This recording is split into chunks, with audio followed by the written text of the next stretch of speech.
Doctor ਸਾਹਿਬ ਬਹੁਤ ਇੱਕ ਸਵਾਗਤ ਹੈ। Yeah, so ਬਹੁਤ ਨਿੱਘੀ ਜੀ ਹੈ ਤੇ ਸਤਿ ਸ੍ਰੀ ਅਕਾਲ ਜੀ।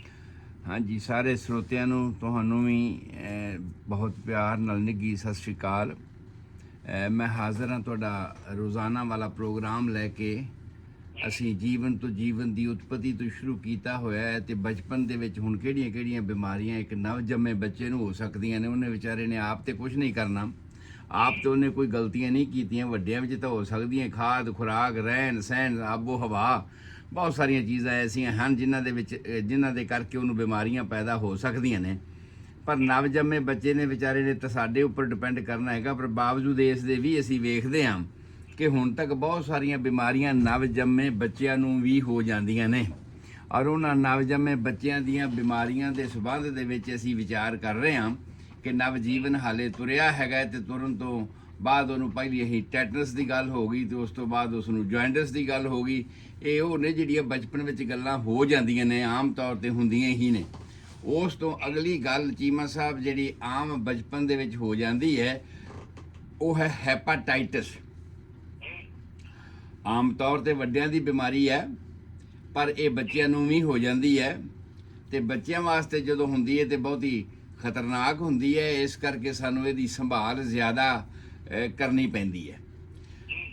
ਇੱਕ ਟੇਰਿਸ ਜਿਹੜਾ ਅਸੀਂ ਗੱਲ ਕੀਤੀ ਸੀ, ਪੀਲੀਏ ਦੀ ਅਸੀਂ ਗੱਲ ਕੀਤੀ ਸੀ, ਉਹ ਵੀ ਲਿਵਰ ਦੀ ਬਿਮਾਰੀ ਸੀ। ਹੈ ਇਹ ਵੀ ਲਿਵਰ ਦੀ ਬਿਮਾਰੀ, ਲੇਕਿਨ ਇਹ ਵਾਇਰਲ ਹੈ। ਉਹ ਜਿਹੜੀ ਹੈ ਉਹਦਾ ਕਾਰਨ ਸੀ ਹੈਮੋਗਲੋਬਿਨ ਦਾ ਟੁੱਟਣਾ। ਮਾਂ ਦੇ ਨਾਲੋਂ ਅਲੱਗ ਹੋਣ ਤੋਂ ਬਾਅਦ ਹੈਮੋਗਲੋਬਿਨ ਦਾ ਟੁੱਟਣਾ ਤੇ ਉਹਦਾ ਪੂਰੀ ਤਰ੍ਹਾਂ ਕੰਪਨਸੇਟ ਨਾ ਕਰ ਸਕਣਾ। ਤੇ ਜਦ ਤੱਕ ਉਹ ਕੰਪਨਸੇਟ ਨਹੀਂ ਕਰਦਾ ਤਦ ਤੱਕ ਇਹ ਪੀਲੀਆ ਬਣਿਆ ਰਹਿੰਦਾ ਹੈ। ਤੇ ਅਸੀਂ ਉਹ ਵੇਖਿਆ ਸੀ ਕਿ 2 ਵੀਕ ਦੇ ਵਿੱਚ ਉਹ ਹੱਲ ਹੋ ਜਾਂਦਾ ਹੈ। ਲੇਕਿਨ ਹੈਪਾਟਾਈਟਸ ਇੱਕ ਇਸ ਟਾਈਪ ਦੀ ਬਿਮਾਰੀ ਹੈ ਜਿਹੜੀ ਵਾਇਰਸ ਤੋਂ ਸ਼ੁਰੂ ਹੁੰਦੀ ਹੈ। ਸੋ ਵਾਇਰਸ ਦੇ ਸੰਬੰਧ ਵਿੱਚ ਅਸੀਂ ਆਮ ਆਪਣੇ ਜਿਹੜੇ ਸਰੋਤੇ ਹਨ ਉਹਨਾਂ ਨੂੰ ਕਈ ਵਾਰਾਂ ਇਹ ਗੱਲ ਦੱਸ ਚੁੱਕੇ ਹਾਂ ਕਿ ਵਾਇਰਸ ਤੇ ਬੈਕਟੀਰੀਆ ਇਹ 2 ਡਿਫਰੈਂਟ ਗੱਲਾਂ ਹੈਗੀਆਂ ਨੇ। ਮੈਂ ਵਾਰ-ਵਾਰ ਇਸ ਗੱਲ ਨੂੰ ਦੁਹਰਾ ਰਿਹਾ ਕਿ ਕਿਸੇ ਨੂੰ ਭੁਲੇਖਾ ਨਹੀਂ ਰਹਿਣਾ ਚਾਹੀਦਾ। ਸਾਡਾ ਕੰਮ ਫਟਾਫਟ ਲੈਕਚਰ ਕਰਕੇ ਜਾਣਾ ਨਹੀਂ। ਸਾਡਾ ਕੰਮ ਇਹ ਹੈ ਕਿ ਉਹ ਜੋ ਗੱਲ ਅਸੀਂ ਕਹਿੰਦੇ ਹਾਂ ਉਹ ਤੁਹਾਡੇ ਦਿਮਾਗ ਵਿੱਚ ਸੈੱਟ ਹੋ ਜਾਵੇ ਵੀ ਕਹਿ ਕੀ ਜਾ ਰਿਹਾ ਹੈ। ਸੋ ਵਾਇਰਸ ਤੇ ਬੈਕਟੀਰੀਆ ਵੱਖਰੀ ਗੱਲ ਹੈ। ਵਾਇਰਸ ਕਿਸੇ ਨਾ ਕਿਸੇ ਬੈਕਟੀਰੀਆ ਨੂੰ ਆਪਣਾ ਘਰ ਬਣਾ ਕੇ ਰਹਿੰਦਾ ਹੈ, ਜਦੋਂ ਕਿ ਬੈਕਟੀਰੀਆ ਕਿਸੇ ਨਾ ਕਿਸੇ ਅੰਗ ਨੂੰ, ਕਿਸੇ ਸਰੀਰ ਦੇ ਹਿੱਸੇ ਨੂੰ ਆਪਣਾ ਘਰ ਬਣਾ ਕੇ ਰਹਿੰਦਾ ਹੈਗਾ। ਔਰ ਇਹ ਬੈਕਟੀਰੀਆ ਨੂੰ ਹੀ ਆਪਣਾ ਘਰ ਬਣਾ ਕੇ ਰਹਿੰਦਾ ਹੈ। ਸੋ ਇਸੇ ਕਰਕੇ ਇਹਨੂੰ ਅਸੀਂ ਵਾਇਰਲ ਬਿਮਾਰੀ ਸਮਝਦੇ ਹਾਂ। ਔਰ ਹੈਪਾਟਾਈਟਸ ਜਿਹੜੀ ਹੈ ਉਹ ਵਾਇਰਲ ਬਿਮਾਰੀ ਹੈ। ਔਰ ਇੰਨਾ ਹੀ ਨਹੀਂ, ਇਹਦੀਆਂ ਬੜੀਆਂ ਸਾਰੀਆਂ ਕਿਸਮਾਂ ਹੈਗੀਆਂ ਜਿਹਨੂੰ ਅਸੀਂ ਕਹਿੰਦੇ ਹਾਂ A ਟਾਈਪ ਹੈਪਾਟਾਈਟਸ ਹੋ ਗਈ ਹੈ, B ਹੋ ਗਈ ਹੈ, C ਹੋ ਗਈ ਹੈ, D ਹੋ ਗਈ ਹੈ, E ਤੱਕ ਅਸੀਂ ਇਹਦੀ ਆਮ ਤੌਰ 'ਤੇ ਗਿਣਤੀ ਕਰਦੇ ਹਾਂ। ਤੇ ਇੱਕ ਹੋਰ ਗਿਣਤੀ ਅਸੀਂ ਕਰਦੇ ਹਾਂ ਇਹਦੀ ਆਟੋ ਇਮਿਊਨ ਡਿਜ਼ੀਜ਼ ਦੇ ਤੌਰ 'ਤੇ। ਆਟੋ ਇਮਿਊਨ ਡਿਜ਼ੀਜ਼ ਦਾ ਮੈਂ ਕੱਲ੍ਹ ਵੀ ਐਕਸਪਲੇਨੇਸ਼ਨ ਦਿੱਤਾ ਸੀ ਤੇ ਅੱਜ ਫਿਰ ਇੱਕ ਵਾਰ ਦੁਹਰਾ ਦਿਆਂ ਕਿ ਅਸੀਂ ਕਈ ਵਾਰਾਂ ਕੁਝ ਉਪਰਾਲੇ ਕਰਦੇ ਹਾਂ। ਜੇ ਮੈਂ ਪੰਜਾਬੀ 'ਚ ਸਮਝਾਵਾਂ ਕਿ ਅਸੀਂ ਪੁਲਿਸ ਨੂੰ ਸੱਦਦੇ ਹਾਂ ਕਿ ਸਾਡੇ ਘਰੇ ਲੜਾਈ ਹੋ ਗਈ ਤੇ ਝਗੜਾ ਹੋ ਗਿਆ ਸਾਡੇ ਮਹੱਲੇ ਦੇ ਵਿੱਚ ਤੇ ਉਸ ਨੂੰ ਸੰਭਾਲਣ ਵਾਸਤੇ ਪੁਲਿਸ ਆਵੇ। ਤੇ ਜੇ ਪੁਲਿਸ ਇੰਨੀ ਜ਼ਿਆਦਾ ਆ ਜਾਵੇ ਵੀ ਸਾਨੂੰ ਉਹਨੂੰ ਸੰਭਾਲਣਾ ਹੀ ਔਖਾ ਹੋ ਜਾਏ, ਝਗੜਾ ਤੇ ਇੱਕ ਪਾਸੇ ਰਹਿ ਗਿਆ, ਤੇ ਉਸ ਨੂੰ ਅਸੀਂ ਕਹਿੰਦੇ ਹਾਂ ਆਟੋ ਇਮਿਊਨ ਡਿਜ਼ੀਜ਼। ਭਾਵ ਕੀ ਹੋਇਆ ਕਿ ਸਾਡੇ ਸਰੀਰ ਦੇ ਵਿੱਚ ਇੱਕ ਆਪਣੀ ਤਾਕਤ ਹੈਗੀ ਹੈ ਬਿਮਾਰੀਆਂ ਨਾਲ ਲੜਨ ਦੀ। ਇੰਨੀਆਂ ਸਾਰੀਆਂ ਤਕਲੀਫਾਂ, ਬਿਮਾਰੀਆਂ ਸ਼ੁਰੂ ਤੋਂ ਲੈ ਕੇ ਅਸੀਂ ਗਿਣਦੇ ਆਏ ਹਾਂ ਤੇ ਗਿਣਦੇ ਜਾਣਾ ਹੈ। ਇੰਨੀਆਂ ਬਿਮਾਰੀਆਂ ਦੇ ਵਿੱਚੋਂ ਲੰਘਦਾ ਹੋਇਆ ਜੀਵਨ ਫੇਰ ਵੀ ਜਿੰਦਾ ਰਹਿੰਦਾ ਹੈ। ਤੇ ਕਿਉਂ ਜਿੰਦਾ ਰਹਿੰਦਾ ਹੈ? ਕਿਉਂਕਿ ਉਹਦੇ ਵਿੱਚ ਇੱਕ ਇਮਿਊਨਿਟੀ ਹੈ, ਕੁਦਰਤ ਵੱਲੋਂ ਬਖਸ਼ੀ ਹੋਈ ਇੱਕ ਤਾਕਤ ਹੈਗੀ ਹੈ। ਔਰ ਉਸ ਤਾਕਤ ਦੇ ਕਰਕੇ ਜਿਹੜਾ ਇਹ ਜੀਵਨ ਜਿੰਦਾ ਰਹਿੰਦਾ ਹੈ। ਪਰ ਜੇ ਇਹ ਤਾਕਤ ਹੀ ਕਿਸੇ ਮਾੜੇ ਬੰਦੇ ਨੂੰ ਘਿਓ ਦੇ ਉਹਦੇ ਨੂੰ ਵਿਚਾਰੇ ਨੂੰ ਟੱਟੀਆਂ ਲੱਗ ਜਾਣ ਤੇ ਮੰਜੇ ਤੇ ਪੈ ਜਾਂਦਾ ਹੈ। ਕਿਸੇ ਨੂੰ ਇਹ ਇਮਿਊਨਿਟੀ ਹੀ ਰਿਵਰਸ ਐਕਸ਼ਨ ਕਰਨਾ ਸ਼ੁਰੂ ਕਰਦੇ। ਰਿਵਰਸ ਟਾਈਪ ਦੇ ਪ੍ਰੋਟੀਨ, ਬੇਸਿਕਲੀ ਜਦੋਂ ਅਸੀਂ ਲਫ਼ਜ਼ ਡਾਕਟਰ ਪ੍ਰੋਟੀਨ ਦਾ ਨਾਂ ਲੈਂਦੇ ਨੇ ਨਾ ਤੇ ਉਦੋਂ ਉਹਨਾਂ ਦਾ ਮਤਲਬ ਹੁੰਦਾ DNA ਦੇ। ਸਾਡਾ ਜਿਹੜਾ DNA ਜਿਹਦੇ ਵਿੱਚ ਸਾਡਾ ਕਰੈਕਟਰ ਹੈ, ਸਾਡਾ ਬਿਹੇਵੀਅਰ ਹੈ, ਸਾਡਾ ਸਾਰਾ ਕੁਝ ਮਾਂ-ਬਾਪ ਵੱਲੋਂ ਆਇਆ ਹੋਇਆ ਸਾਂਭਿਆ ਪਿਆ ਹੈ, ਉਸ ਨੂੰ ਅਸੀਂ DNA ਕਹਿੰਦੇ ਹਾਂ। ਔਰ ਉਹ DNA ਦੀ ਫਾਰਮੇਸ਼ਨ ਜਿਹੜੀ ਹੈ ਪ੍ਰੋਟੀਨ ਦੀ ਹੈ। ਔਰ ਉਹ ਡਿਫਰੈਂਟ ਕਾਈਂਡ ਦਾ ਜਿਹੜਾ ਪ੍ਰੋਟੀਨ ਹੈ ਹਰ ਬੰਦੇ ਦਾ, ਜੇ ਉਹ ਆਪਣਾ ਪ੍ਰੋਟੀਨ ਹੀ ਉਸ ਨੂੰ ਹਾਵੀ ਹੋ ਜਾਵੇ ਤੇ ਉਹਦੇ ਵਾਸਤੇ ਮੁਸੀਬਤ ਬਣ ਜਾਵੇ। ਬਜਾਏ ਇਸ ਦੇ ਕਿ ਇਲਾਜ ਕਰਨ ਦੇ ਕਿ ਉਹ ਪ੍ਰੋਟੈਕਟ ਕਰੇ, ਉਹ ਪ੍ਰੋਟੈਕਟ ਕਰਨ ਨੂੰ ਹੀ ਇੰਨੀ ਪ੍ਰੋਟੈਕਸ਼ਨ ਕਰ ਦੇਵੇ ਵੀ ਸਾਨੂੰ ਵੈਸੇ ਹੀ ਘਰ 'ਚ ਬੰਦ ਕਰਕੇ ਰੱਖ ਦੇਵੇ, ਔਰ ਉਹਨੂੰ ਅਸੀਂ ਕਹਿੰਦੇ ਹਾਂ ਆਟੋ ਇਮਿਊਨ ਡਿਜ਼ੀਜ਼। ਸੋ ਇਸੇ ਤਰ੍ਹਾਂ ਹੀ ਇਹ ਜਿਹੜੀ ਹੈਪਾਟਾਈਟਸ ਹੈ ਇਹ ਇੱਕ ਆਟੋ ਇਮਿਊਨ ਡਿਜ਼ੀਜ਼ ਦੇ ਤੌਰ ਤੇ ਵੀ ਵਿਕਸਿਤ ਹੁੰਦੀ ਹੈ। ਸੋ ਜਿਹੜੀ ਅਸੀਂ ਇਹ ਸਮਝਦੇ ਹਾਂ ਵੀ ਆਮ ਤੌਰ ਤੇ ਬੱਚਿਆਂ ਦੇ ਵਿੱਚ ਜਦੋਂ ਇਹ ਹੁੰਦੀ ਹੈ, ਇਹ ਕਿਉਂਕਿ ਉਸ ਬੱਚੇ ਨੇ ਤਾਂ ਵਿਚਾਰੇ ਨੇ ਕੁਝ ਨਹੀਂ ਕੀਤਾ ਨਾ, ਕੋਈ ਗਲਤੀ ਨਹੀਂ ਕੀਤੀ, ਪਰ ਜਦੋਂ ਅਸੀਂ ਇਹਦੇ ਕਾਰਨ ਲੱਭਦੇ ਹਾਂ ਤੇ ਉਹਨਾਂ ਕਾਰਨਾਂ ਦੇ ਵਿੱਚ ਆ ਜਾਂਦਾ ਹੈ ਵੀ ਵਾਇਰਸ ਤੇ ਹੋ ਗਿਆ, ਤੇ ਵਾਇਰਸ ਦੇ ਅਸੀਂ 5 ਕਿਸਮਾਂ ਗਿਣ ਲਈਆਂ, 50 ਕਿਸਮਾਂ ਹੈਗੀਆਂ ਨੇ, ਔਰ ਇੱਕ ਉਸ ਤੋਂ ਇਲਾਵਾ ਅਸੀਂ ਆਟੋ ਇਮਿਊਨ ਕੰਡੀਸ਼ਨ ਗਿਣ ਲਈ ਕਿ ਅੰਦਰ ਸਰੀਰ 'ਚ ਇੱਕ ਕਮੀ ਪੈਦਾ ਹੋ ਗਈ ਤੇ ਉਹਦੇ ਕਰਕੇ ਐਸਾ ਹੋਣਾ ਸ਼ੁਰੂ ਹੋ ਗਿਆ ਹੈ। ਪਰ ਇਸ ਦੇ ਬੇਸਿਕ ਕਾਰਨ ਜਿਹੜੇ ਹਨ ਉਹ ਇਸ ਤਰ੍ਹਾਂ ਗਿਣੇ ਜਾਂਦੇ ਆ ਭਈ ਮਾਂ ਤੋਂ ਬੱਚੇ ਨੂੰ ਹੋ ਜਾਣਾ। ਜਿਸ ਮਾਂ ਨੂੰ ਪਹਿਲਾਂ ਇਸ ਤਰ੍ਹਾਂ ਦੀ ਕੋਈ ਪ੍ਰੋਬਲਮ ਹੈਗੀ ਹੈ ਹੈਪਾਟਾਈਟਸ ਵਗੈਰਾ ਦੀ, ਔਰ ਉਸ ਦੇ ਇਮਿਊਨਿਟੀ ਸੰਬੰਧੀ ਟੀਕੇ ਨਹੀਂ ਲੱਗੇ ਹੋਏ, ਉਸ ਨੂੰ ਹੋਇਆ ਔਰ ਉਹਦੀ ਡਿਲੀਵਰੀ ਹੋਣ ਤੋਂ ਬਾਅਦ ਉਹਦੇ ਬੱਚੇ ਨੂੰ ਹੋ ਜਾਣ ਦੇ ਚਾਂਸਸ ਹਨ।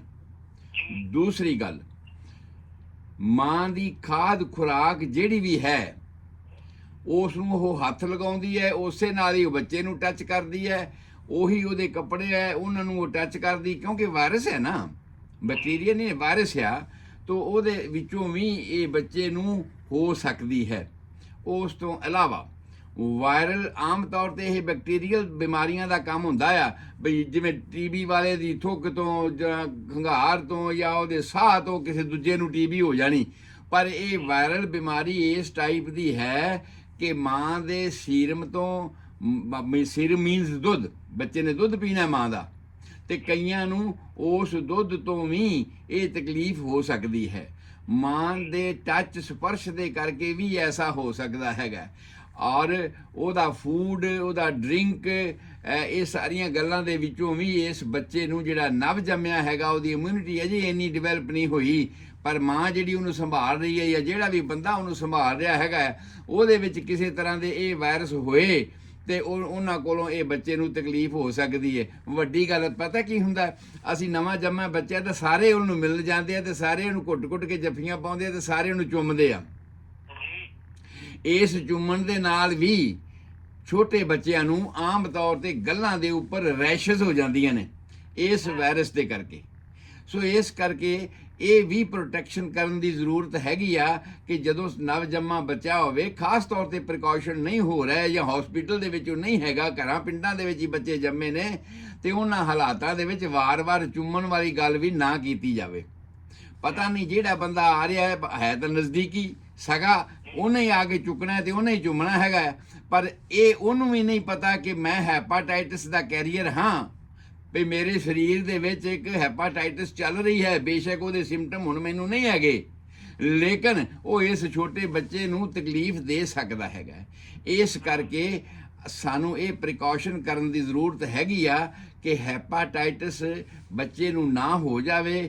ਆਉਣ ਵਾਲੇ ਮਿਲਣ ਵਾਲੇ ਇਹਨਾਂ ਦਾ ਪ੍ਰੀਕਾਸ਼ਨ ਕਰਨਾ ਬੜਾ ਜ਼ਰੂਰੀ ਹੈ, ਔਰ ਜਿਹੜਾ ਫੂਡ, ਜਿਹੜੀ ਡਰਿੰਕ, ਜਿਹੜੀ ਖੁਰਾਕ ਮਾਂ ਨੂੰ ਦਿੱਤੀ ਜਾ ਰਹੀ ਹੈ ਉਸ ਨੂੰ ਆਮ ਤੌਰ ਤੇ ਜਿਸ ਤਰ੍ਹਾਂ ਅਸੀਂ ਕਹਿੰਦੇ ਨਾ ਕਿ ਸਟੀਮ ਬਾਥ ਕਰਨਾ ਹੈਗਾ, ਸਟੀਮਡ ਫੂਡ ਦੇਣਾ ਹੈਗਾ ਆ, ਸਟੀਮਡ ਫੂਡ ਦਿੱਤੇ ਜਾਣ ਤਾਂ ਕਿ ਕੋਈ ਵੀ ਵਾਇਰਸ ਜਿਹੜਾ ਹੈ ਉਹਦੇ ਰਾਹੀਂ ਬੱਚੇ ਦੇ ਵਿੱਚ ਸ਼ਾਮਲ ਨਾ ਹੋ ਸਕੇ।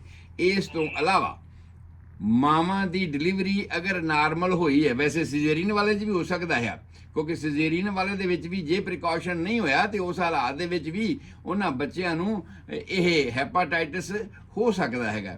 ਪਰ ਖਾਸ ਤੌਰ ਤੇ ਜਿਨ੍ਹਾਂ ਮਾਵਾਂ ਨੂੰ ਜਾਂ ਤਾਂ ਇਸ ਹੈਪਾਟਾਈਟਸ ਦਾ ਇਨਫੈਕਸ਼ਨ ਹੋ ਚੁੱਕਿਆ ਹੈ, ਜਾਂ ਕਦੇ ਉਹ ਸਫਰ ਕਰੀਆਂ ਨੇ, ਜਾਂ ਉਹਦੇ ਫਾਦਰ ਨੂੰ ਹੋ ਚੁੱਕਿਆ ਹੈ, ਜਿਨ੍ਹਾਂ ਦਾ ਆਮ ਤੌਰ ਤੇ ਸੈਕਸ ਸੰਬੰਧ ਹੈ, ਉਹਨਾਂ ਵਿੱਚੋਂ ਕਿਸੇ ਨੂੰ ਵੀ ਹੋਇਆ ਤੇ ਵੈਜਾਈਨਲ ਡਿਲੀਵਰੀ ਹੋਈ ਤੇ ਉਸ ਬੱਚੇ ਦੇ ਚਾਂਸਸ ਹਨ। ਤੁਹਾਨੂੰ ਯਾਦ ਹੋਏਗਾ ਜਿਸ ਦਿਨ ਮੈਂ ਡਿਲੀਵਰੀ ਦੀਆਂ ਗੱਲਾਂ ਕੀਤੀਆਂ ਸੀ ਤੇ ਉਸ ਦਿਨ ਮੈਂ ਇਹ ਗੱਲ ਕਹੀ ਸੀ ਕਿ ਡਿਲੀਵਰੀ ਦੀ ਫਸਟ ਸਟੇਜ ਦੇ ਵਿੱਚ ਮਾਂ ਦਾ ਲੋਅਰ ਐਬਡੋਮਨ ਵਾਲਾ ਏਰੀਆ, ਥਾਈਜ਼ ਪੱਟਾਂ ਵਾਲਾ ਏਰੀਆ ਤੇ ਜਣਨ ਅੰਗਾਂ ਦਾ ਏਰੀਆ ਪੂਰੀ ਤਰ੍ਹਾਂ ਡਿਸਇਨਫੈਕਟ ਕਰ ਦਿੱਤਾ ਜਾਣਾ ਚਾਹੀਦਾ ਹੈ। ਔਰ ਜਦੋਂ ਬੱਚਾ ਪੈਦਾ ਹੋਵੇ ਉਸ ਵੇਲੇ ਉਹਦੀਆਂ ਅੱਖਾਂ, ਉਹਦੇ ਨੱਕ, ਕੰਨ, ਇਹਨਾਂ ਸਾਰੀਆਂ ਚੀਜ਼ਾਂ ਨੂੰ ਸਾਫ਼ ਕਰ ਦੇਣਾ ਚਾਹੀਦਾ ਆ ਤਾਂ ਕਿ ਕਿਸੇ ਤਰ੍ਹਾਂ ਦਾ ਵਾਇਰਸ, ਕਿਸੇ ਤਰ੍ਹਾਂ ਦਾ ਬੈਕਟੀਰੀਆ, ਕੋਈ ਜਰਾਸੀਮ ਇਹਦੇ ਰਾਹੀਂ ਨਵ ਜੰਮੇ ਬੱਚੇ ਨੂੰ ਨਾ ਚਲਾ ਜਾਵੇ।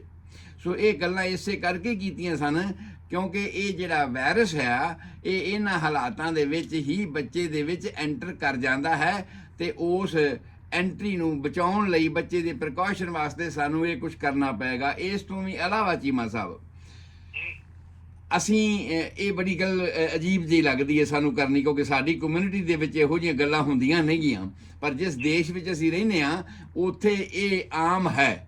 ਓਰਲ ਸੈਕਸ, ਐਨਲ ਸੈਕਸ, ਇਹਨੂੰ ਅਸੀਂ ਕਹਿੰਦੇ ਹਾਂ ਪ੍ਰੀਵੈਂਟਡ ਸੈਕਸਸ। ਮੈਡੀਕਲ ਟਰਮ ਦੇ ਵਿੱਚ ਮੈਡੀਕਲ ਦੀ ਇੱਕ ਬ੍ਰਾਂਚ ਹੈਗੀ ਹੈ ਜੂਰਿਸਪ੍ਰੂਡੈਂਸ। ਜੂਰਿਸਪ੍ਰੂਡੈਂਸ ਦਾ ਮਤਲਬ ਹੈ ਵੀ ਜਿੰਨੀਆਂ ਵੀ ਮੈਡੀਕੋ ਲੀਗਲ ਗੱਲਾਂ ਹੁੰਦੀਆਂ ਨੇ, ਕਾਨੂੰਨੀ ਤੌਰ ਤੇ ਗੱਲਾਂ ਹਨ, ਉਹਨਾਂ ਸਾਰੀਆਂ ਦਾ ਵੇਰਵਾ ਡਿਸਕ੍ਰਿਪਸ਼ਨ ਉਹਦੇ ਜੂਰਿਸਪ੍ਰੂਡੈਂਸ ਦੇ ਵਿੱਚ ਦਿੱਤਾ ਜਾਂਦਾ ਹੈਗਾ। ਔਰ ਸਾਡੇ ਦੇਸ਼ ਦੇ ਵਿੱਚ ਇਹੋ ਜਿਹੀਆਂ ਸਾਰੀਆਂ ਗੱਲਾਂ ਨੂੰ ਗੈਰ ਕਾਨੂੰਨੀ ਕਿਹਾ ਜਾਂਦਾ ਆ ਔਰ ਉਹਦੇ ਦੀਆਂ ਅਲੱਗ-ਅਲੱਗ ਧਾਰਾ ਬਣੀਆਂ ਹੋਈਆਂ ਨੇ ਜਿਹਦੇ ਕਰਕੇ ਕਾਨੂੰਨ ਦੇ ਤਹਿਤ ਆਉਂਦੀਆਂ ਤੇ ਸਜ਼ਾ ਮਿਲਦੀ ਹੈ। ਪਰ ਸਾਡੇ ਇਸ ਦੇਸ਼ ਦੇ ਵਿੱਚ ਜਿੱਥੇ ਅਸੀਂ ਰਹਿੰਦੇ ਹਾਂ ਇਸ ਦੇਸ਼ ਦੇ ਵਿੱਚ ਇਹ ਇਸ ਤਰ੍ਹਾਂ ਦੀ ਗੱਲਾਂ ਰੂਟੀਨ ਨੇ। ਓਰਲ ਸੈਕਸ ਕਰਨਾ, ਐਨਲ ਸੈਕਸ ਕਰਨਾ ਔਰ ਇਸੇ ਤਰ੍ਹਾਂ ਫਿਰ ਵੈਜਾਈਨਲ ਸੈਕਸ ਕਰਨਾ। ਜਿਹੜੇ ਮਾਪੇ ਜਾਂ ਜਿਹੜੇ ਪੇਰੈਂਟਸ ਇਸ ਤਰ੍ਹਾਂ ਦਾ ਸੈਕਸ ਕਰਦੇ ਹੋਣ ਉਹਨਾਂ ਦੇ ਬੱਚਿਆਂ ਨੂੰ ਬਹੁਤ ਜ਼ਿਆਦਾ ਚਾਂਸਸ ਹੁੰਦੇ ਨੇ ਕਿ ਇਹ ਹੈਪਾਟਾਈਟਿਸ ਵਰਗੀ ਕੋਈ ਪ੍ਰੋਬਲਮ ਆ ਜਾਵੇ ਔਰ ਉਹਨਾਂ ਦੇ ਵਿੱਚ ਪ੍ਰੀਕਾਸ਼ਨ ਕਰਨ ਦੀ ਜ਼ਰੂਰਤ ਹੈ। ਤੇ ਮੇਰੇ ਦੱਸਣ ਤੋਂ ਭਾਵ ਇਹ ਵੀ ਆ ਵੀ ਜਿਹੜੇ ਵੀ ਲੋਕ ਇਹ ਸੁਣਦੇ ਨੇ ਉਹ ਇਸ ਗੱਲ ਤੋਂ ਪਰਹੇਜ਼ ਕਰਨ ਕਿਉਂਕਿ ਸਮੈਗਮਾ ਜਿਹੜਾ ਹੈ, ਸਮੈਗਮਾ ਅਸੀਂ ਕਹਿੰਦੇ ਹਾਂ ਸਾਡੇ ਜਿਹੜਾ ਗਲਾਸ ਪੇਨਸ ਦੇ ਅੰਦਰ ਵਾਲਾ ਉੱਪਰ ਦਾ ਜਿਹੜਾ ਪਰਦਾ ਹੈਗਾ ਆ, ਇੰਦਰੀ ਦੇ ਉੱਪਰ ਦਾ ਜਿਹੜਾ ਪਰਦਾ ਹੈ ਉਹਦੇ ਹੇਠਾਂ ਜੰਮਣ ਵਾਲਾ ਜਿਹੜਾ ਮੈਲ ਆ ਉਹਨੂੰ ਅਸੀਂ ਸਮੈਗਮਾ ਕਹਿੰਦੇ ਹਾਂ। ਆਮ ਤੌਰ ਤੇ ਜਿਹੜੇ ਇਸ ਤਰ੍ਹਾਂ ਦੇ ਬੈਕਟੀਰੀਆ ਜਾਂ ਵਾਇਰਸਸ ਜਿਹੜੇ ਨੇ ਉਹਦੀ ਸਾਈਟ ਇਹ ਹੁੰਦੀ ਹੈ, ਇਹਨਾਂ ਥਾਵਾਂ ਤੇ ਉਹ ਰਹਿੰਦੇ ਨੇ। ਤੇ ਜਦੋਂ ਤੁਸੀਂ ਸੈਕਸ ਕਰਦੇ ਹੋ, ਪ੍ਰੀਵੈਂਟਡ ਸੈਕਸ ਜਿਹਦੀ ਗੱਲ ਮੈਂ ਕਰ ਰਿਹਾ ਹਾਂ, ਤਾਂ ਉਸ ਵੇਲੇ ਇਹ ਇੱਥੇ ਪ੍ਰੀਜ਼ਰਵ ਹੋ ਜਾਂਦੇ ਨੇ ਔਰ ਜਦੋਂ ਮਾਂ ਦੇ ਵੈਜਾਈਨਲ ਏਰੀਏ ਦੇ ਵਿੱਚੋਂ ਬੱਚੇ ਨੇ ਪਾਸ ਹੋਣਾ ਉਸ ਵੇਲੇ ਕਿਉਂਕਿ ਉਹ ਦਿਸਦਾ ਤੇ ਹੈ ਨਹੀਂ, ਵਾਇਰਸ ਤਾਂ ਦਿਸਦਾ ਨਹੀਂ ਹੈ ਔਰ ਕਦੋਂ ਇਨਫੈਕਟ ਕਰ ਗਿਆ ਬੱਚੇ ਨੂੰ, ਕਦੋਂ ਅਸਰ ਕਰ ਗਿਆ ਬੱਚੇ ਨੂੰ ਤੇ ਕੀ ਹੋਏਗਾ, ਜੰਮਦੇ ਬੱਚੇ ਨੂੰ ਅਸੀਂ ਇੱਕ ਬਿਮਾਰੀ ਦੇ ਦਿੱਤੀ। ਉਸ ਤੋਂ ਬਾਅਦ ਇਹ ਜਿਹੜਾ ਹੈਪਾਟਾਈਟਿਸ ਹੈ ਆਮ ਤੌਰ ਤੇ ਬਲੱਡ ਟ੍ਰਾਂਸਫਿਊਜ਼ਨ, ਕਿਉਂਕਿ ਕਈ ਵਾਰ ਮਾਵਾਂ ਨੂੰ ਬਲੱਡ ਟ੍ਰਾਂਸਫਿਊਜ਼ਨ ਕਰਨ ਦੀ ਜ਼ਰੂਰਤ ਪੈ ਜਾਂਦੀ ਹੈ, ਖੂਨ ਘੱਟ ਆ ਤੇ ਉਸ ਨੂੰ ਖੂਨ ਦੇਣਾ ਪੈ ਜਾਂਦਾ ਹੈ। ਇਸੇ ਤਰ੍ਹਾਂ ਅਲੱਗ-ਅਲੱਗ ਤਰ੍ਹਾਂ ਦਾ ਖੂਨ ਦਿੰਦਿਆਂ ਹੋਇਆਂ ਕਈ ਵਾਰ ਅਸੀਂ ਉਸ ਖੂਨ ਦੇ ਵਿੱਚੋਂ ਹੀ ਹੈਪਾਟਾਈਟਿਸ ਟ੍ਰਾਂਸਫਰ ਕਰ ਦਿੰਦੇ ਹਾਂ ਮਾਂ ਨੂੰ ਤੇ ਮਾਂ ਤੋਂ ਹੋਇਆ ਤੇ ਉਸ ਤੋਂ ਬਾਅਦ ਬੱਚੇ ਨੂੰ ਹੋ ਜਾਣ ਦੀ ਸੰਭਾਵਨਾ ਹੁੰਦੀ ਹੈ। ਸੋ ਇਹ ਸਾਰੇ ਜਿਹੜੇ ਪ੍ਰੀਕਾਸ਼ਨਸ ਨੇ ਇਹ ਸਾਨੂੰ ਕਰਨੇ ਪੈਂਦੇ ਨੇ। ਉਸ ਤੋਂ ਇਲਾਵਾ ਇੱਕ ਹੋਰ ਗੱਲ ਚੀਮਾ ਸਾਹਿਬ, ਇੱਕ ਹੀਮੋਫੀਲੀਆ, ਕਿਉਂਕਿ ਅਸੀਂ ਆਟੋ ਇਮਿਊਨ ਡਿਜ਼ੀਜ਼ ਦੀ ਗੱਲ ਕੀਤੀ ਹੈ ਨਾ ਕਿ ਕਈ ਬਿਮਾਰੀਆਂ ਐਸੀਆਂ ਨੇ ਜਿਹੜੀਆਂ ਸਾਡਾ ਪ੍ਰਕਾਸ਼ ਪ੍ਰਬੰਧ ਹੀ ਇੰਨਾ ਜ਼ਿਆਦਾ ਹੋ ਜਾਂਦਾ ਕਿ ਉਹ ਸਾਡੇ ਵਾਸਤੇ ਬਿਮਾਰੀ ਬਣ ਜਾਂਦਾ। ਜਿਵੇਂ ਸ਼ੁਰੂਆਤ ਮੈਂ ਦੱਸਿਆ ਵੀ ਪੁਲਿਸ ਦੀ ਲੋੜ ਤਾਂ ਸਾਨੂੰ ਹੈਗੀ ਕਿ ਸਾਡੀ ਅਮਨ ਮਾਨ ਸ਼ਾਂਤੀ ਬਣੀ ਰਵੇ ਤੇ ਜੇ ਪੁਲਿਸ ਹੀ ਜ਼ਿਆਦਾ ਆ ਜਾਵੇ ਤਾਂ ਸਾਡੇ ਵਾਸਤੇ ਬਿਮਾਰੀ ਬਣ ਜਾਂਦੀ ਆ, ਸਾਨੂੰ ਉਹ ਸੰਭਾਲਣਾ ਹੋਰ ਔਖਾ ਹੋ ਜਾਂਦਾ।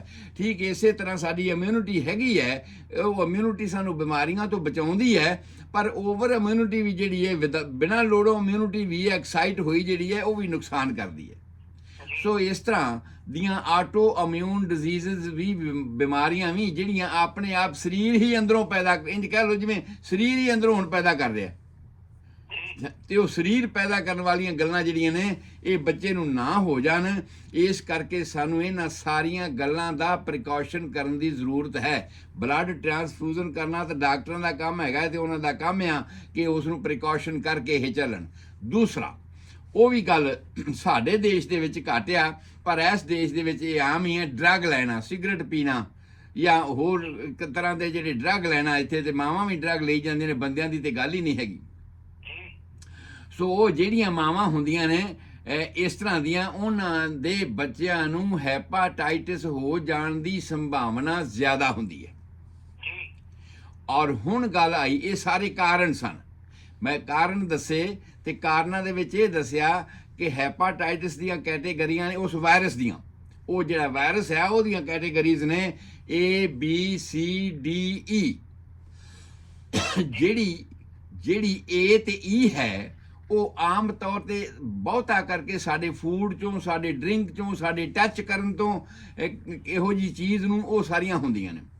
ਦੂਸਰੀਆਂ ਜਿਹੜੀਆਂ ਅਲਾਮਤਾਂ ਹੈਗੀਆਂ ਨੇ B, C ਤੇ D ਵਾਲੀ ਜਿਹੜੀ ਫਾਰਮ ਹੈਗੀ ਹੈ, ਉਹ ਆਮ ਤੌਰ ਤੇ ਤੁਸੀਂ ਟਰਾਂਸਫਿਊਜ਼ਨ ਕੀਤਾ ਜਾਂ ਤੁਹਾਨੂੰ ਹੈਮੋਫੀਲੀਆ ਦੀ ਬਿਮਾਰੀ, ਹੈਮੋਫੀਲੀਆ ਦੀ ਬਿਮਾਰੀ ਅਸੀਂ ਉਹਨੂੰ ਕਹਿੰਦੇ ਆ, ਸਰੀਰ ਦੇ ਵਿੱਚ ਚੀਮਾ ਸਾਹਿਬ ਇੱਕ ਕੈਪੈਸਿਟੀ ਹੈਗੀ ਹੈ ਕਿ ਮੰਨ ਲਾ ਜਾਂ ਸੱਟ ਲੱਗ ਜਾਵੇ ਤੇ ਖੂਨ ਵਗਣਾ 2 ਤੋਂ 3 ਮਿੰਟ ਦੇ ਅੰਦਰ ਅੰਦਰ ਬੰਦ ਹੋਣਾ ਚਾਹੀਦਾ ਆ। ਕੁਦਰਤ ਦਾ ਇਹ ਨਿਯਮ ਹੈ ਕਿ ਉੱਥੋਂ ਦੀਆਂ ਮਾਸਪੇਸ਼ੀਆਂ ਕੰਟਰੈਕਟ ਕਰਨਗੀਆਂ ਤੇ ਜਿਹੜੀ ਖੂਨ ਦੀ ਆਰਟਰੀ ਜਾਂ ਵੇਨ ਜਿਹੜੀ ਵੱਢੀ ਜਾ ਚੁੱਕੀ ਹੈ ਉਹਦੇ ਉੱਪਰ ਪਲੇਟਲੈਟਸ ਆ ਜਾਣਗੇ, ਤੇ ਉਹ ਕਲੌਟ ਹੋ ਜਾਏਗਾ। ਇਹ ਆਪਾਂ ਕਲੌਟਿੰਗ ਦੀ ਗੱਲ ਆਏਗੀ ਜਦੋਂ ਬਲੱਡ ਦੇ ਵਿੱਚ, ਮੈਂ ਬੜੀ ਡਿਟੇਲ ਦੇ ਨਾਲ ਸਮਝਾਵਾਂਗਾ ਕਿ ਖੂਨ ਕਿਵੇਂ ਜੰਮਦਾ ਹੈਗਾ, ਕਿਵੇਂ ਸੱਟ ਲੱਗੀ ਤੋਂ ਜਿਹੜਾ ਖੂਨ ਆਪਣੇ ਆਪ ਕਿਵੇਂ ਬੰਦ ਹੋ ਜਾਂਦਾ ਹੈਗਾ, ਤੇ ਸਾਨੂੰ ਕਰਨਾ ਕੀ ਚਾਹੀਦਾ ਉਹ ਚੀਜ਼ ਨੂੰ ਵਧਾਉਣ ਵਾਸਤੇ, ਸਾਰੀ ਅੱਗੇ ਗੱਲ ਆਏਗੀ। ਤਾਂ ਖੈਰ ਮੈਂ ਇੱਥੇ ਦੱਸ ਰਿਹਾ ਕਿ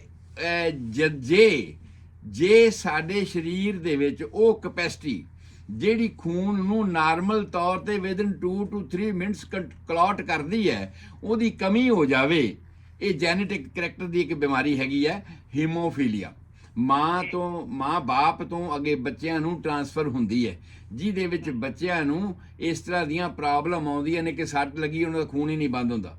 ਇਹ ਬਹੁਤ ਸਾਰੀ ਕਾਫੀ ਬਿਮਾਰੀ ਹੈਗੀ ਹੈ ਜਿਹਦੀ ਹੀਮੋਫੀਲੀਆ ਦੀ ਗੱਲ ਆਏਗੀ ਤੇ ਉਹ ਮੈਂ ਅੱਗੇ ਚੱਲ ਕੇ ਇਹਦੇ ਬਾਰੇ ਵੀ ਡਿਟੇਲ ਸਾਰੀ ਦੱਸਾਂਗਾ ਵੀ ਉਹਦੇ ਪਿੱਛੇ ਫੈਕਟਰ ਕੀ ਹੈਗੇ ਨੇ।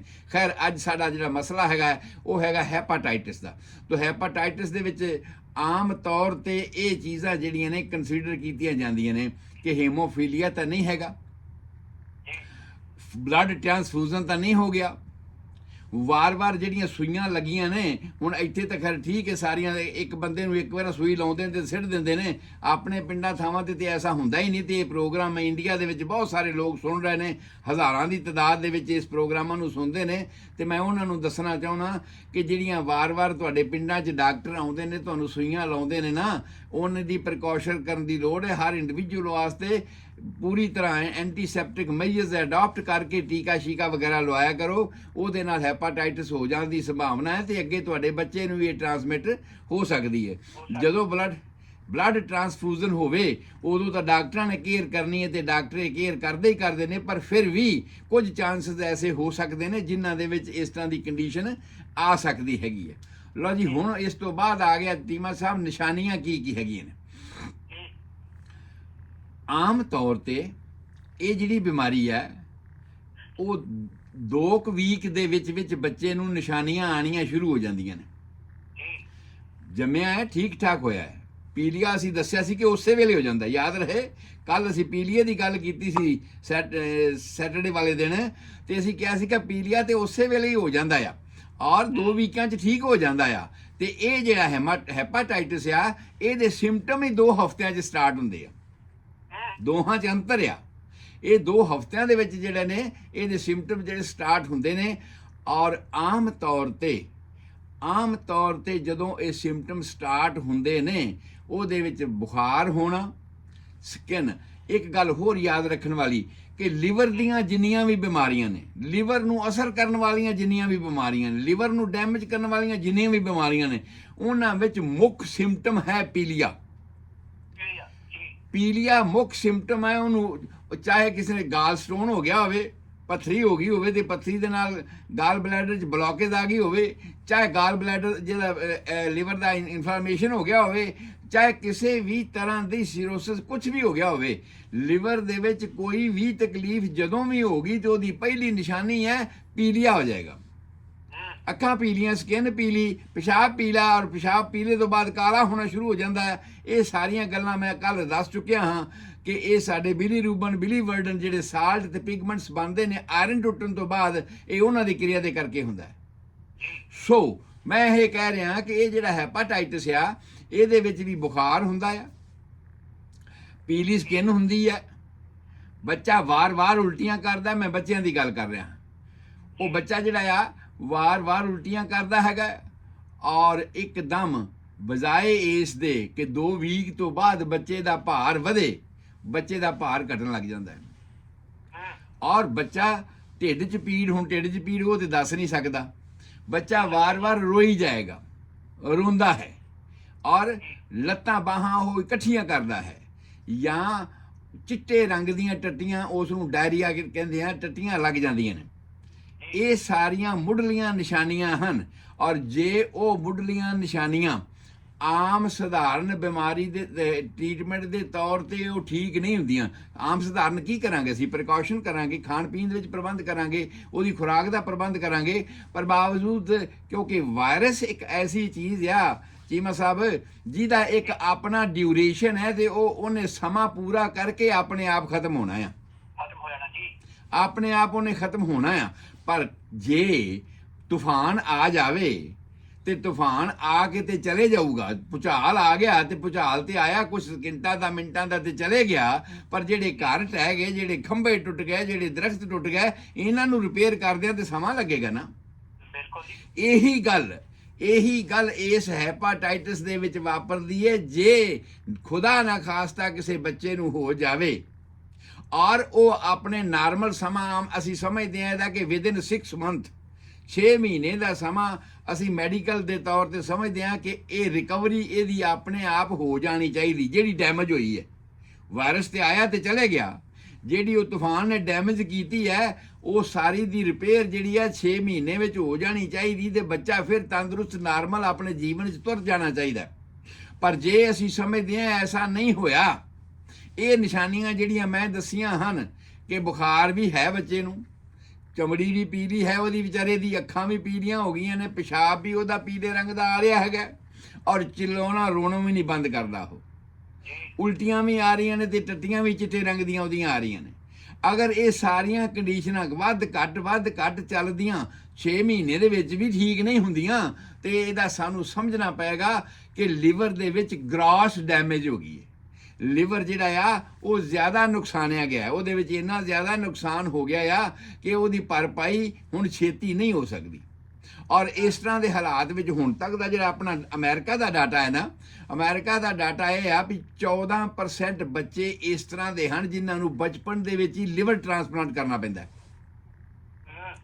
ਇੰਨੀ ਹਾਲਾਤ ਦੇ ਵਿੱਚ ਇੱਥੇ ਤਾਂ ਫੈਸਿਲਿਟੀ ਹੈਗੀ ਹੈ, ਆਪਣੇ ਇੰਡੀਆ 'ਚ ਤਾਂ ਜੀ ਇੰਨੀ ਫੈਸਿਲਿਟੀ ਨਹੀਂ ਹੈਗੀ। ਮੇਰਾ ਲੜਕਾ ਵੀ ਜਿੱਥੇ ਕੰਮ ਕਰਦਾ ਹਸਪੀਟਲ ਦੇ ਵਿੱਚ, ਉਹ ਕਿਡਨੀਆਂ ਟ੍ਰਾਂਸਪਲਾਂਟ ਕਰਦੇ ਨੇ ਤੇ ਉਸੇ ਸੈਕਸ਼ਨ ਦੇ ਵਿੱਚ ਲਿਵਰ ਟ੍ਰਾਂਸਪਲਾਂਟ ਹੁੰਦੇ ਨੇ। ਤਾਂ ਮਤਲਬ ਇਹ ਆ ਕਿ ਇੱਥੇ ਤਾਂ ਇੰਨੀ ਫੈਸਿਲਿਟੀ ਸਾਡੇ ਕੋਲ ਹੈਗੀ ਹੈ ਕਿ ਅਸੀਂ ਉਹਨਾਂ ਛੋਟੇ ਬੱਚਿਆਂ ਦਾ ਵੀ ਲਿਵਰ ਟ੍ਰਾਂਸਪਲਾਂਟ ਕਰ ਸਕਦੇ ਹਾਂ। ਜੇ ਕੋਈ ਇੱਕ ਗੱਲ ਹੋਰ ਹੈ, ਲਿਵਰ ਜਿਵੇਂ ਅਸੀਂ ਕਿਸੇ ਦੀ ਟਾਹਣੀ ਤੋੜ ਕੇ ਤੇ ਉਸ ਨੂੰ ਗਰੋ ਕਰ ਲੈਂਦੇ ਆ ਨਾ, ਪਿਉਂਦ ਕਰ ਲੈਂਦੇ ਆ, ਲੀਵਰ ਇਸ ਤਰ੍ਹਾਂ ਵੀ ਹੋ ਜਾਂਦਾ ਆ। ਸੋ ਇਸ ਕਰਕੇ ਇਹ ਇਸ ਤਰ੍ਹਾਂ ਦੀ ਪ੍ਰੋਪੋਜੀਸ਼ਨ ਉਹਨਾਂ ਬੱਚਿਆਂ ਵਾਸਤੇ ਕੀਤੀ ਜਾਂਦੀ ਹੈ ਜਿਹੜੇ ਬੱਚੇ ਇਸ ਤੋਂ ਵੱਧ ਗਏ ਔਰ ਠੀਕ ਨਹੀਂ ਹੋਏ। 4% ਦੇ ਕਰੀਬ ਅਸੀਂ ਸਮਝਦੇ ਹਾਂ ਕਿ ਬੱਚੇ ਜਿਹੜੇ ਉਹਨਾਂ ਦੀ ਡੈਥ ਹੋ ਜਾਂਦੀ ਹੈ ਇਸ ਸੀਰੀਅਸ ਕੰਡੀਸ਼ਨ ਦੇ ਵਿੱਚ ਆ ਕੇ। ਉਹ ਬੱਚਿਆਂ ਦੀ ਜਿਹੜੀ ਉਹ ਡੈਥ ਹੋ ਜਾਂਦੀ ਹੈ, ਉਹ ਇਸ ਨੂੰ ਬਰਦਾਸ਼ਤ ਨਹੀਂ ਕਰ ਸਕਦੇ, ਟੱਟੀਆਂ ਨਾਲ ਇਹਨੇ ਵੀਕ ਹੋ ਜਾਂਦੇ ਨੇ, ਉਲਟੀਆਂ ਨਾਲ ਇਹਨੇ ਵੀਕ ਹੋ ਜਾਂਦੇ ਨੇ, ਖੁਰਾਕ ਅੰਦਰ ਜਾਂਦੀ ਨਹੀਂ, ਅੰਦਰ ਹਜਮ ਨਹੀਂ ਹੁੰਦੀ। ਇਹ ਸਾਰੀਆਂ ਗੱਲਾਂ ਆਮ ਤੌਰ ਤੇ ਹੁੰਦੀਆਂ ਨੇ। ਪਰ ਹੁਣ ਤੱਕ ਦਾ ਜਿਹੜਾ ਡਾਟਾ ਹੈ ਇੱਥੋਂ ਦਾ, ਮੈਂ ਅਮਰੀਕਨ ਦੀ ਗੱਲ ਕਰ ਰਿਹਾ ਹਾਂ, ਅਮਰੀਕਨ ਦਾ ਡਾਟਾ ਇਹ ਕਹਿੰਦਾ ਕਿ 2500 ਕੇਸਾਂ ਦੇ ਪਿੱਛੇ ਇੱਕ ਕੇਸ ਹੈਪਾਟਾਈਟਸ ਦਾ ਬੱਚਾ, ਨਿਊਨੇਟਰਲ ਹੈਪਾਟਾਈਟਸ ਨਿਊਨੇਟੋਰਮ ਕਹਿੰਦੇ ਉਹਨੂੰ, ਠੀਕ ਹੈ ਜੀ। ਨਵ ਜੰਮੇ ਬੱਚਿਆਂ ਨੂੰ ਹੈਪਾਟਾਈਟਸ ਦੇ ਕੇਸਾਂ ਦੀ ਗਿਣਤੀ 2500 ਡਿਲੀਵਰੀਆਂ ਹੋਈਆਂ, ਤੇ ਉਹਦੇ ਵਿੱਚੋਂ ਇੱਕ ਬੱਚਾ ਐਸਾ ਵੀ ਹੁੰਦਾ ਜਿਹਨੂੰ ਇਹ ਹੋ ਜਾਵੇ। ਔਰ ਉਸ ਤੋਂ ਬਾਅਦ ਜਿਹੜੀਆਂ ਟੌਕਸਿਕ ਟਾਈਪ ਦੀਆਂ ਗੱਲਾਂ ਹਨ, ਜਿਵੇਂ ਮੈਂ ਦੱਸਿਆ ਕਿ ਪ੍ਰੀਵੈਂਟਡ ਸੈਕਸ ਹੋ ਗਿਆ, ਜਾਂ ਡਰੱਗ ਲੈਣ ਵਾਲੇ ਹੋ ਗਏ, ਜਾਂ ਵਾਰ-ਵਾਰ ਟੀਕੇ ਟੂਕੇ ਲਾਉਣ ਵਾਲੇ ਹੋ ਗਏ, ਇਹੋ ਜਿਹੇ ਜਿਹੜੇ ਨੇ, ਜਿਹੜੇ ਇਸ ਤਰ੍ਹਾਂ ਦੇ ਟੌਕਸਿਕ ਮਾਂ-ਬਾਪ ਹਨ, ਤੇ ਉਹਨਾਂ ਦੇ ਜਿਹੜੇ ਬੱਚੇ ਹਨ ਉਹਨਾਂ ਦੇ ਬਚਣ ਦੀ ਸੰਭਾਵਨਾ ਘੱਟ ਹੁੰਦੀ ਹੈ।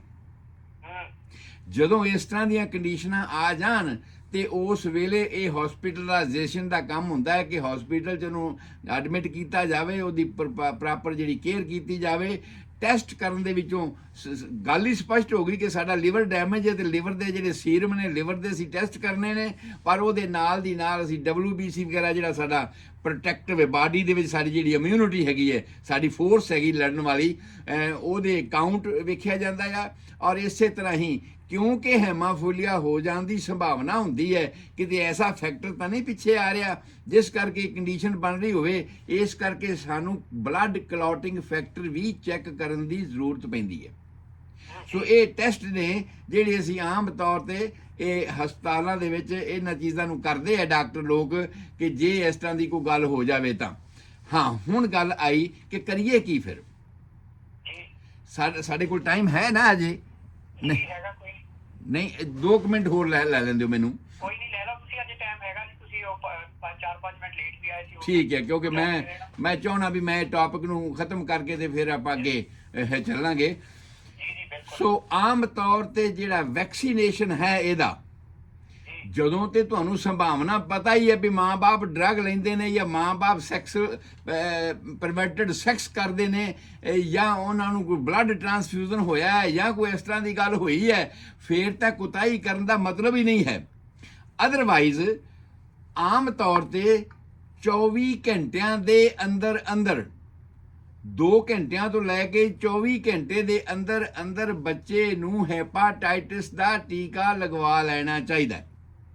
ਬੱਚੇ ਦਾ ਜਨਮ ਹੋਣ ਤੋਂ 2 ਘੰਟੇ ਬਾਅਦ ਤੋਂ ਲੈ ਕੇ 24 ਘੰਟਿਆਂ ਦੇ ਵਿੱਚ ਲਿਮਟ ਸਾਡੀ ਕੀ ਆ? ਇੱਕ ਪੂਰਾ ਦਿਨ ਤੇ ਰਾਤ 24 ਘੰਟੇ। ਇਹ ਨਾ ਜਦੋਂ ਸਾਨੂੰ ਸੰਭਾਵਨਾ ਹੀ ਇਹ ਹੈਗੀ, ਹਾਂ ਮਾਪਿਆਂ ਇਹ ਪ੍ਰੋਵੀਜ਼ਨ ਹੈ ਕਿ ਜੇ ਮਾਪੇ ਚਾਹਣ ਤੇ ਤੁਸੀਂ ਵੀ ਨਹੀਂ ਅਸੀਂ ਵੈਕਸੀਨੇਸ਼ਨ ਲਾਉਂਦੇ ਨਾ ਲਵਾਓ, ਤੁਹਾਨੂੰ ਲੱਗਦਾ ਇਸ ਤਰ੍ਹਾਂ ਦੀ ਕੋਈ ਗੱਲ ਨਹੀਂ ਨਾ ਲਵਾਓ, ਪਰ ਜੋ ਗਵਰਨਮੈਂਟ ਰੂਲਸ ਨੇ ਕਿ ਇਸ ਤਰ੍ਹਾਂ ਦੀਆਂ ਗੱਲਾਂ ਹੋ ਰਹੀਆਂ ਨੇ ਉਹਨਾਂ ਨੂੰ ਬਚਾਉਣ ਵਾਸਤੇ, ਕਿਉਂਕਿ ਜੇ ਹੋ ਗਈ ਤੇ ਫਿਰ ਤੇ ਤੁਹਾਡੇ ਹੱਥੋਂ ਜਦ ਚਿੜੀਆਂ ਚੋਗੀ ਖੇਤ, ਹਾਂਜੀ ਉਹ ਗੱਲ ਹੋ ਜਾਣੀ ਹੈ ਨਾ, ਫਿਰ ਤੇ ਤੁਹਾਡੇ ਵੱਸ ਦੀ ਗੱਲ ਨਹੀਂ ਨਾ ਰਹਿ ਜਾਣੀ। ਤੇ ਛੋਟਾ ਜਿਹਾ ਬੱਚਾ ਹੈ, ਮਾਸੂਮ, ਤੁਸੀਂ ਇਹ ਮਹਿਸੂਸ ਨਹੀਂ ਕਰ ਸਕਦੇ। ਤੇ ਮੈਂ ਇਹ ਗੱਲ ਕੱਲ ਵੀ ਕਹੀ ਸੀ ਕਿ ਸਾਨੂੰ ਬਹੁਤੇ ਵੱਡੇ ਫਾਇਦਿਆਂ ਦੀ ਖਾਤਰ ਕਿ ਛੋਟਾ ਮੋਟਾ ਨੁਕਸਾਨ ਵੀ ਸਹਿਣਾ ਪੈਂਦਾ ਆ, ਤੇ ਕੋਈ ਐਸੀ ਗੱਲ ਨਹੀਂ। ਔਰ ਇਸ ਵੈਕਸੀਨ ਤੋਂ ਬਾਅਦ ਇਹ ਵੇਖਿਆ ਗਿਆ ਕਿ ਥੋੜੀ ਬਹੁਤ ਰੈਸ਼ ਕੁਝ ਬੱਚਿਆਂ ਨੂੰ ਹੋ ਜਾਂਦੀ ਹੈ ਲੋਕਲ, ਔਰ ਉਹ ਠੀਕ ਹੋ ਜਾਂਦੀ ਹੈ, ਆਪਣੇ ਆਪ ਠੀਕ ਹੋ ਜਾਂਦੀ ਹੈ। ਐਡੀ ਵੱਡੀ ਕੰਪਲੀਕੇਸ਼ਨ ਇਹਦੀ ਕੋਈ ਨਹੀਂ ਵੇਖੀ ਗਈ ਕਿ ਜਿਹਦੇ ਵਾਸਤੇ ਡਰਿਆ ਜਾਵੇ ਕਿ ਬਿਨਾਂ ਭਈ ਮੈਂ ਤੇ ਬੱਚੇ ਨੂੰ ਟੀਕਾ ਨਹੀਂ ਲਵਾਉਂਦਾ। ਸੋ 24 ਘੰਟਿਆਂ ਦੇ ਅੰਦਰ ਅੰਦਰ ਇਸ ਨੂੰ ਟੀਕਾ ਲੱਗਣਾ ਚਾਹੀਦਾ ਹੈ। ਉਸ ਤੋਂ ਬਾਅਦ 2 ਮਹੀਨਿਆਂ ਬਾਅਦ ਫਿਰ ਸੈਕੰਡ ਡੋਜ਼ ਇਹਦੀ ਲੱਗਣੀ ਚਾਹੀਦੀ ਹੈ, ਤਾਂ ਕਿ ਜਿਨ੍ਹਾਂ ਨੂੰ ਸ਼ੱਕ ਹੈ ਉਹਨਾਂ ਨੂੰ ਪਤਾ ਹੀ ਹੈ ਵੀ ਹਾਂ ਇਹੋ ਜਿਹੀ ਗੱਲ ਹੈਗੀ ਹੈ, ਤੇ ਉਹਨਾਂ ਨੂੰ ਇਹ ਜ਼ਰੂਰ ਕਰਨਾ ਚਾਹੀਦਾ। ਸੋ ਮੈਂ ਆਪਣਾ ਟਾਈਮ ਹੋ ਗਿਆ ਤੇ ਇਸ ਕਰਕੇ ਮੈਂ ਫਿਰ ਫਟਾਫਟ ਦੁਹਰਾ ਦਿਆਂ ਬਈ ਇਹ 5 ਡਿਫਰੈਂਟ ਵੱਖਰੀਆਂ ਕਿਸਮਾਂ ਹੁੰਦੀਆਂ ਨੇ ਹੈਪਾਟਾਈਟਿਸ ਦੀਆਂ, ਔਰ ਇਹਦੇ ਕੀ ਪੁਆਇੰਟਸ ਦੇ ਵਿੱਚ ਹੈ ਕਿ ਲਿਵਰ ਡੈਮੇਜ ਹੁੰਦਾ ਹੈਗਾ ਮੇਨ, ਜ਼ਿਆਦਾਤਰ ਬੱਚਿਆਂ ਨੂੰ ਵੀ ਹੋ ਸਕਦਾ, ਤੇ ਬੱਚਿਆਂ ਨੂੰ ਖਾਸ ਤੌਰ ਤੇ ਮਾਪਿਆਂ ਤੋਂ ਹੁੰਦਾ ਆ। ਉਹ ਮਾਪੇ ਜਿਨ੍ਹਾਂ ਦੀਆਂ ਗਲਤੀਆਂ ਹਨ ਆਪਦੀਆਂ ਡਰੱਗ ਦੀਆਂ ਜਾਂ ਆਪਦੀਆਂ ਸੈਕਸ ਸੰਬੰਧਾਂ ਦੀਆਂ ਜਾਂ ਆਪਦੇ ਖਾਣ ਪੀਣ ਦੀਆਂ, ਉਹਨਾਂ ਦੀਆਂ ਵਿੱਚ ਆ ਜਾਣ ਕਰਕੇ ਇਹ ਵਾਇਰਸ ਬੱਚਿਆਂ ਨੂੰ ਟ੍ਰਾਂਸਫਰ ਹੁੰਦਾ ਆ। ਔਰ ਇਹ ਵੀ ਵੇਖਿਆ ਗਿਆ ਕਿ ਇਸ ਤਰ੍ਹਾਂ ਦੀਆਂ ਮਾਵਾਂ, ਬੱਚੇ ਨੇ ਆਖਰ ਮਾਂ ਦੀ ਛਾਤੀ ਤੋਂ ਦੁੱਧ ਚੁੰਗਣਾ ਹੈ ਨਾ, ਉਹਦੇ ਟੱਚ ਨਾਲ, ਉਹਦੇ ਕੰਟੈਕਟ ਨਾਲ, ਉਹਦੇ ਸੀਰਮ ਦੇ ਨਾਲ ਇਹ ਬੱਚਿਆਂ ਨੂੰ ਆਮ ਤੌਰ ਤੇ ਹੈਪਾਟਾਈਟਿਸ ਹੋ ਸਕਦਾ ਹੈ। ਸੋ ਇਹ ਸਾਰੀਆਂ ਚੀਜ਼ਾਂ ਦਾ ਪ੍ਰੀਕਾਸ਼ਨ ਕਰਨ ਵਾਸਤੇ ਬਹੁਤ ਜ਼ਰੂਰੀ ਹੈ ਕਿ ਜੇ ਤੁਹਾਨੂੰ ਇਹੋ ਜਿਹੀਆਂ ਸੰਭਾਵਨਾਵਾਂ ਦਿਸਦੀਆਂ ਨੇ ਤੇ ਬੱਚੇ ਨੂੰ 24 ਘੰਟੇ ਦੇ ਅੰਦਰ ਅੰਦਰ ਹੈਪਾਟਾਈਟਿਸ ਦਾ ਟੀਕਾ ਜ਼ਰੂਰ ਲਗਵਾ ਲਓ, ਤੇ 2 ਮਹੀਨੇ ਬਾਅਦ ਉਹਦੀ ਫਿਰ ਇੱਕ ਡੋਜ਼ ਜਿਹੜੀ ਹੈ ਉਹ ਦੁਬਾਰਾ ਲਗਵਾ ਲਓ, ਤਾਂ ਕਿ ਤੁਹਾਡਾ ਬੱਚਾ ਜਿਹੜਾ ਉਹ ਸੇਫ ਰਹੇ। ਇਹ ਇੰਨੀ ਸੀਰੀਅਸ ਬਿਮਾਰੀ ਹੈ ਭਈ ਜੇ ਇਹ ਨਾ ਕੰਟਰੋਲ ਹੋਈ ਤੇ ਬੱਚੇ ਨੂੰ ਲਿਵਰ ਕੈਂਸਰ ਵੀ ਹੋ ਸਕਦਾ, ਬੱਚੇ ਦਾ ਲਿਵਰ ਸਰੋਸਿਸ ਹੋ ਸਕਦਾ, ਡੈਮੇਜ ਹੋ ਸਕਦਾ ਹੈ। ਇੱਥੋਂ ਤੱਕ ਇਹ ਗੱਲ ਹੋ ਸਕਦੀ ਹੈ, ਤੇ ਫਿਰ ਤੁਹਾਡੇ ਵਾਸ ਹੈ ਨਹੀਂ ਗੱਲ। ਸੋ ਇਸ ਕਰਕੇ ਆਮ ਤੌਰ ਤੇ ਰੂਟੀਨ ਇਹ ਆ ਕਿ 80% ਬੱਚੇ ਜਿਹੜੇ ਨੇ ਇਹ ਬਚ ਜਾਂਦੇ ਆ, ਕੁਦਰਤ ਦੀ ਇਮਿਊਨਿਟੀ ਦੇ ਮੁਤਾਬਕ ਬਚ ਜਾਂਦੇ ਆ। ਬਾਕੀ ਦੇ ਕੇਸਾਂ ਵਾਸਤੇ ਸਾਨੂੰ ਉਪਰਾਲੇ ਕਰਨੇ ਪੈਂਦੇ ਨੇ, ਤੇ ਉਹਨਾਂ ਉਪਰਾਲਿਆਂ ਦੀ ਗੱਲ ਮੈਂ ਤੁਹਾਨੂੰ ਦੱਸ ਦਿੱਤੀ ਵੀ ਅਸੀਂ ਹਸਪਤਾਲ ਦੇ ਵਿੱਚ ਕੀ ਕਰਦੇ ਹਾਂ, ਕਿਸ ਤਰ੍ਹਾਂ ਪ੍ਰੀਕਾਸ਼ਨਸ ਹੁੰਦੇ ਨੇ, ਕੀ ਸਾਰਾ ਕੁਝ ਕੀਤਾ ਜਾਂਦਾ ਹੈ, ਇਹ ਸਾਰੀਆਂ ਗੱਲਾਂ ਦੱਸ ਦਿੱਤੀਆਂ ਨੇ। ਵੈਸੇ ਵਾਇਰਲ ਬਿਮਾਰੀਆਂ ਵਾਸਤੇ ਹੋਮਿਓਪੈਥਿਕ ਮੈਡੀਸਿਨਸ ਜਿਹੜੀਆਂ ਨੇ, ਹੁਣ ਤੱਕ ਦੇ ਮੇਰਾ ਤਜਰਬਾ ਇਹ ਦੱਸਦਾ ਆ ਕਿ ਹੋਮਿਓਪੈਥਿਕ ਟ੍ਰੀਟਮੈਂਟ ਬਹੁਤ ਕਾਮਯਾਬ ਆ। ਜੇ ਕੋਈ ਐਕਸਪਰਟ ਹੋਮਿਓਪੈਥਿਕ ਸਿੰਪਟਮ ਬੇਸ ਤੇ ਉਸ ਵੇਲੇ ਕਿਸੇ ਨੂੰ ਕੋਈ ਕਿਉਂਕਿ ਪਤਾ ਹੈ ਨਾ ਕਿ ਵਾਇਰਸ ਨੇ ਤਾਂ ਚਲੇ ਜਾਣਾ ਆ, ਵਾਇਰਸ ਤੇ ਆਇਆ ਹੈ ਤੇ ਚਲੇ ਜਾਣਾ ਹੈ। ਗੱਲ ਹੁਣ ਡੈਮੇਜ ਦੀ ਹੈ, ਉਹ ਜਿਹੜੀ ਡੈਮੇਜ ਹੋ ਗਈ ਹੈ ਉਹਨੂੰ ਰਿਪੇਅਰ ਕਰਨਾ ਆ, ਔਰ ਉਹਦੇ ਵਾਸਤੇ ਐਲੋਪੈਥਿਕ ਸਟਾਈਲ ਦੇ ਵਿੱਚ ਕੋਈ ਟ੍ਰੀਟਮੈਂਟ ਨਹੀਂ ਹੈ ਸਿਵਾਏ ਵੈਕਸੀਨੇਸ਼ਨ ਦੇ, ਬਲੱਡ ਟ੍ਰਾਂਸਫਿਊਜ਼ਨ ਦੇ। ਇਹਨਾਂ ਨੂੰ ਅਸੀਂ ਪ੍ਰੀਕਾਸ਼ਨ 'ਚ ਲੈ ਸਕਦੇ ਹਾਂ, ਟ੍ਰੀਟਮੈਂਟ 'ਚ ਨਹੀਂ ਲੈ ਸਕਦੇ, ਪ੍ਰਬੰਧਾਂ 'ਚ ਲੈ ਸਕਦੇ ਹਾਂ, ਇਹ ਅਸੀਂ ਪ੍ਰਬੰਧ ਕਰ ਰਹੇ ਹਾਂ। ਪਰ ਜਿੱਥੋਂ ਤੱਕ ਟ੍ਰੀਟਮੈਂਟ ਦਾ ਸੰਬੰਧ ਆ, ਹੋਮਿਓਪੈਥਿਕ ਮੈਡੀਸਨ ਜਿਹੜੀਆਂ ਨੇ, ਅਗਰ ਡਾਕਟਰ ਪਰਫੈਕਟ ਹੈ, ਜਿੱਥੇ ਜਿੱਥੇ ਵੀ ਤੁਸੀਂ ਹੈਗੇ ਹੋ, ਅਗਰ ਤੁਹਾਡੇ ਕੋਲ ਕੋਈ ਪਰਫੈਕਟ ਡਾਕਟਰ ਹੈਗਾ ਆ, ਔਰ ਜਿਹੜੀਆਂ ਹੋਮਿਓਪੈਥਿਕ ਦਵਾਈਆਂ ਨੇ ਜੰਮਦੇ ਬੱਚੇ ਨੂੰ ਵੀ ਦਿੱਤੀਆਂ ਜਾ ਸਕਦੀਆਂ ਨੇ, ਉਹਦਾ ਕੋਈ ਨੁਕਸਾਨ ਨਹੀਂ ਹੈਗਾ, ਕੋਈ ਇਸ ਤਰ੍ਹਾਂ ਦੀ ਕੰਪਲੀਕੇਸ਼ਨ ਹੋਣ ਵਾਲੀ ਨਹੀਂ ਗੱਲ ਹੈਗੀ, ਔਰ ਕਾਮਯਾਬ ਹੋ ਜਾਂਦੀਆਂ ਨੇ। ਜੇ ਯਾਰ ਮੇਰੇ ਵਰਡ ਤੁਸੀਂ ਅਗਰ ਲੈਂਦੇ ਹੋ ਤੇ ਇੰਨੀ ਕਾਮਯਾਬ ਹੋਰ ਕੋਈ ਦਵਾਈ ਨਹੀਂ ਬੱਚਿਆਂ ਦੇ ਹੈਪਾਟਾਈਟਿਸ ਵਾਸਤੇ, ਉਹਨਾਂ ਨੂੰ ਠੀਕ ਕਰਨ ਵਾਸਤੇ। ਸੋ ਅੱਜ ਦਾ ਸਮਾਂ ਆਪਾਂ ਸਮਾਪਤ ਕਰਦੇ ਹਾਂ। ਕੱਲ ਨੂੰ ਬੱਚਿਆਂ ਦੀਆਂ ਹੋਰ ਅਗਲੀਆਂ, ਕਿਉਂਕਿ ਜੇ ਬੱਚਾ ਜਵਾਨ ਨਹੀਂ ਹੋਇਆ, ਜੇ ਬੱਚਾ ਛੋਟਾ ਆ, ਔਰ ਉਸ ਛੋਟੇ ਬੱਚੇ ਨੂੰ ਕਿਹੜੀਆਂ ਕਿਹੜੀਆਂ ਸੰਭਾਵਨਾਵਾਂ ਸਾਡੇ ਸਾਹਮਣੇ ਹੈਗੀਆਂ ਨੇ, ਆਪਾਂ ਉਹਨਾਂ ਬਿਮਾਰੀਆਂ ਨੂੰ ਲੈ ਕੇ ਚੱਲ ਰਹੇ ਹਾਂ। ਤੇ ਕੱਲ ਨੂੰ ਫਿਰ ਇੱਕ ਨਵੀਂ ਬਿਮਾਰੀ ਜਿਹੜੀ ਇਸ ਬੱਚਿਆਂ ਦੀ ਇਸ ਉਮਰ ਦੇ ਵਿੱਚ, ਜਦੋਂ ਅਜੇ ਉਹ ਮਾਂ-ਬਾਪ ਤੇ ਡਿਪੈਂਡ ਕਰਦਾ, ਜਦੋਂ ਅਜੇ ਆਪਣੀ ਉਹਨੂੰ ਹੋਸ਼ ਨਹੀਂ ਹੈਗੀ, ਉਸ ਹਾਲਾਤ ਵਿੱਚ ਕੀ ਬਿਮਾਰੀਆਂ ਆਉਂਦੀਆਂ ਨੇ ਤੇ ਉਹਦਾ ਕੀ ਅਸੀਂ ਪ੍ਰੀਕਾਸ਼ਨ ਕਰਦੇ ਹਾਂ, ਕੱਲ ਨੂੰ ਅੱਗੇ ਚੱਲਾਂਗੇ। ਤੁਹਾਡਾ ਸਾਰਿਆਂ ਦਾ ਰੱਬ ਰਾਖਾ, ਤੁਹਾਡੇ ਸਾਰਿਆਂ ਦੀ ਚੰਗੀ ਸਿਹਤ ਲਈ ਦੁਆ ਕਰਦਾ ਹਾਂ। ਮੈਂ ਗੁਰਦੀਪ ਸਿੰਘ ਸੰਧੂ, ਤੁਹਾਡਾ ਹੋਮਿਓਪੈਥਿਕ ਕੰਸਲਟੈਂਟ, ਤੁਹਾਡੀ ਸੇਵਾ 'ਚ ਹਾਜ਼ਰ ਹਾਂ। 7021 ਵਿਲੇਜ ਪਾਰਕ ਵੇ, ਡਬਲਨ ਦੇ ਉੱਪਰ। ਮੇਰਾ ਫੋਨ ਨੰਬਰ ਹੈ 4086871899। ਕਿਸੇ ਵੀ ਵੇਲੇ, ਕਿਸੇ ਵੀ ਸਮੇਂ ਤੁਸੀਂ ਕਿਸੇ ਬਿਮਾਰੀ ਬਾਰੇ ਸਮਝਣਾ ਚਾਹੁੰਦੇ ਹੋ ਜਾਂ ਹੋਮਿਓਪੈਥਿਕ ਤਰੀਕੇ ਰਾਹੀਂ ਇਲਾਜ ਕਰਵਾਉਣਾ ਚਾਹੁੰਦੇ ਹੋ ਤੇ ਕਾਲ ਕਰ ਸਕਦੇ ਹੋ 4086871899 ਤੇ, ਜਾਂ ਤੁਸੀਂ ਈਮੇਲ ਰਾਹੀਂ ਵੀ ਮੇਰੇ ਨਾਲ ਕੰਟੈਕਟ ਕਰ ਸਕਦੇ ਹੋ HOMEOMEDICINE@yahoo.com। ਸੋ ਕੱਲ ਫਿਰ ਮਿਲਾਂਗੇ ਇਸੇ ਟਾਈਮ ਦੇ ਉੱਪਰ। ਤੁਹਾਡਾ ਸਾਰਿਆਂ ਦਾ ਰੱਬ ਰਾਖਾ, ਤੁਹਾਡੇ ਸਾਰਿਆਂ ਦੀ ਚੰਗੀ ਸਿਹਤ ਲਈ ਦੁਆ ਕਰਦਾ ਹਾਂ। ਸਤਿ ਸ਼੍ਰੀ ਅਕਾਲ, ਆਦਾਬ, ਨਮਸਕਾਰ। ਸਤਿ ਸ਼੍ਰੀ ਅਕਾਲ ਜੀ ਦੋਸਤੋ। ਇਹ